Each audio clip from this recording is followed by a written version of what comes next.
Another thing, if I can cut off something we want to get rid of, I'll just whack this off. And I want to show you, when you do pruning, you look for the buds. So there's a bud, and you want to cut as close to it as you can, okay? Then if we were leaving this up, we might cut these two off and just let that one, so that grow. Now, if this was growing on the rows, we prune there because it's coming to the outside. Later on, it may have one going to the inside, so if you're maintaining your roses, you knock off those new ones. You can knock, like this one here, you can knock it off with your finger. It's all soft. So you don't want all the growth growing into the middle. So we call it grooming.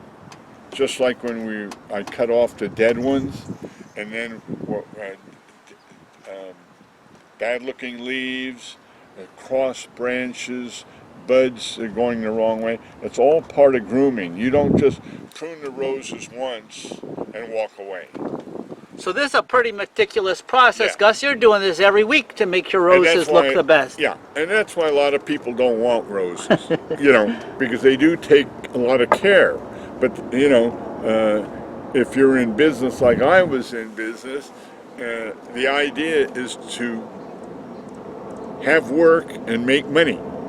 And if you have a client that wants to pay you to do that, why not do it? And then you get a lot of raves, from even neighbors. Oh, your roses look so beautiful, but they don't realize how much work went into them, So, and also the homeowner has to, like on this bed here, it's got an automatic watering system, so that helps. But years ago, the client was out with her hose, and because you really try to water the bottom. You don't want to water the top. You water the top, if you water late in the day, that's when the disease gets started.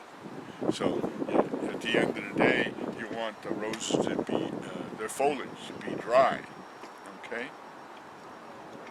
So these here need quite a few hours of grooming right now, and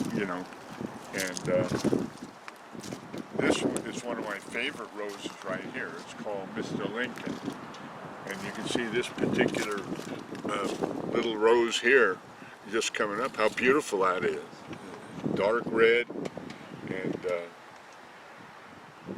they open up, and these are almost done. But, they start out like that, and they look real nice, And do they smell? This one? Not much. Not this one. But we have a couple around here that smell.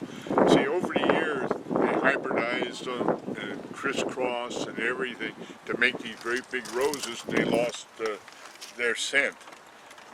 Just like, in vegetables and fruit, a lot of the time, it doesn't taste as good, but it ships good. and that's what the people who want to make money, that's how their interest is. Okay?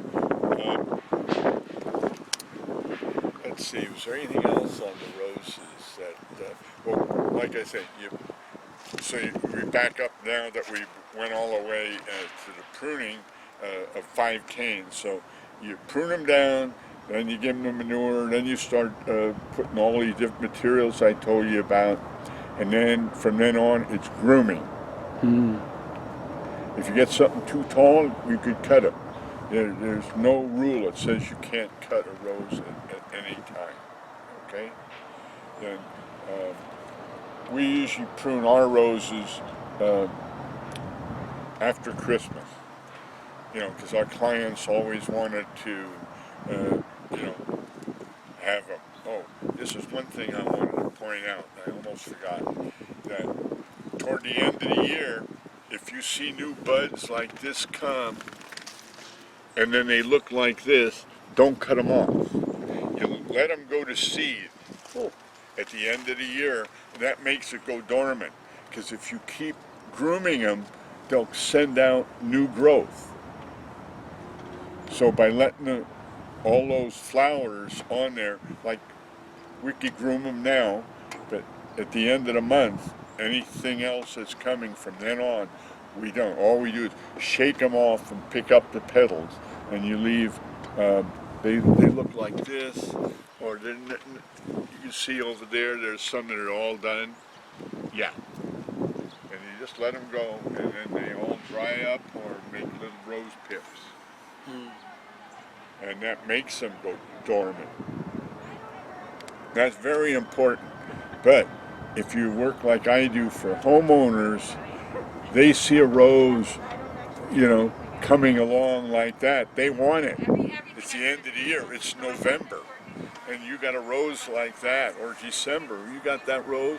You're going to tell them, no, you can't cut it. You're going to leave it go to dry up. They're not going to like you. So there are trade-offs. The client wants it, they pay the bill, you do it. Okay? Well, thank you for sharing all this information with us, Gus. Maybe we can come back here come December, January when we start pruning them down again, huh? Yeah, that's right. Probably would be, December, January. Be a good time. That's another point to make, though. In all your pruning, I learned this late in life, never prune when it's wet. When it's raining, the foliage is wet, that's how you transport disease. There's diseases on the plants because, my dad was a gardener, and when it rained, he figured, I can't mow the lawn, I can't do this, but I can prune. So he used to do all his pruning in the rain. And then, when I started teaching and learning more, I found out that was all wrong. And so if everybody did it the proper way, there'd probably be less diseases around. But we make mistakes, and let's hope we learn from them. Okay? Learn as we go. We'll see you next time, Gus. Yeah, see you later. Thank you. Bye-bye. And asking questions.